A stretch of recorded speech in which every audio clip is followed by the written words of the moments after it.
Hi there. I'd like to present a few critical considerations on how to pass the CSCP exam. My name is Venu, and I recently passed this exam. I have over 20 years in supply chain, and my motto is teach more to learn more. Had I known what I know now, I feel I would have cleared this exam with much less effort. So now let's look at a few considerations, starting with cost. The online study materials could cost you around $1,000.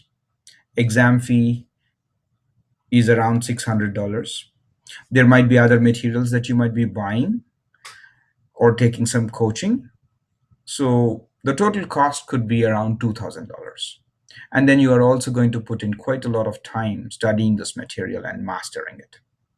So given this high cost, I recommend that you give everything that you got to pass the exam in one shot. Before you launch yourself into this endeavor, I think it's worth asking if this is right for you.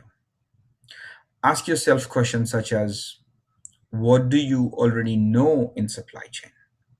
What gaps do you have in this domain? How are those gaps hampering your job performance and growth?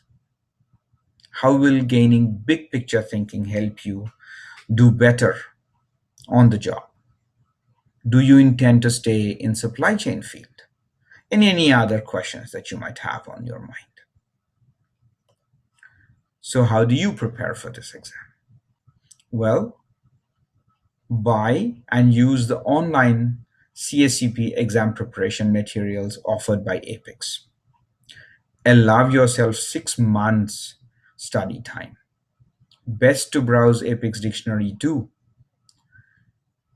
When you get started, the moment you get online CSCP access, exam preparation material access, take the practice exam as the first step.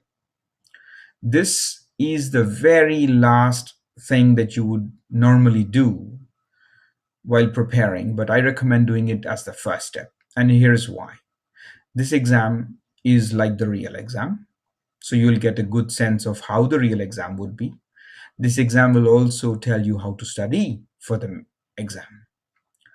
Now, another very important consideration here is after 6 months, when you'll retake this exam, you'll most likely not remember any of these questions. While studying the material, think financially, meaning who will benefit, how soon will they benefit, and so on.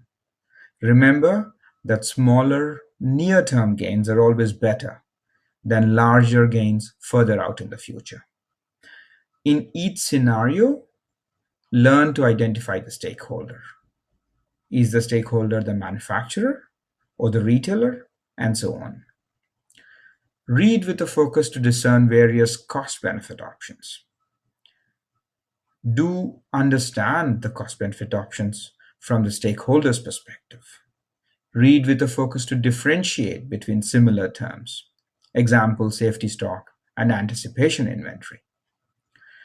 Last but not the least, if possible, study very well, meaning memorize pictures, tables, graphs as well as you can, because they are the gist of the written material around them.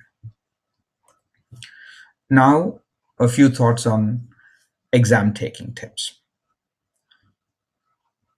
While your online exams that you take on the CSCP preparation materials website, and even in the final exam, read the options first and then the question. This will help you to not pick the wrong option. Now, if you forgot to browse the options first,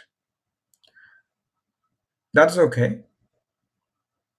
Read the options in DBCA sequence. This will help too. At the same time, I can tell you there are no trick questions, so please do not overthink. Again, fundamentally, identify the stakeholder. Now, if there are two options that look pretty right, pick the option that'll give larger financial benefit to the stakeholder. A very simple check that you could do is after you've selected the answer, see whether it is answering the question or not. By the way, don't forget to use common sense. For example, law of the land overrules everything else. Now, if you are unsure of your answer, then just stick with the first answer that you picked. Most likely, your instinct would be correct. Now, if you don't know the answer completely, just pick some choice. You never know. You might get lucky. I wish you the very best. If you have any questions, please do not hesitate to send me an email venugopal.kambhampati@gmail.com. Thank you for watching this presentation.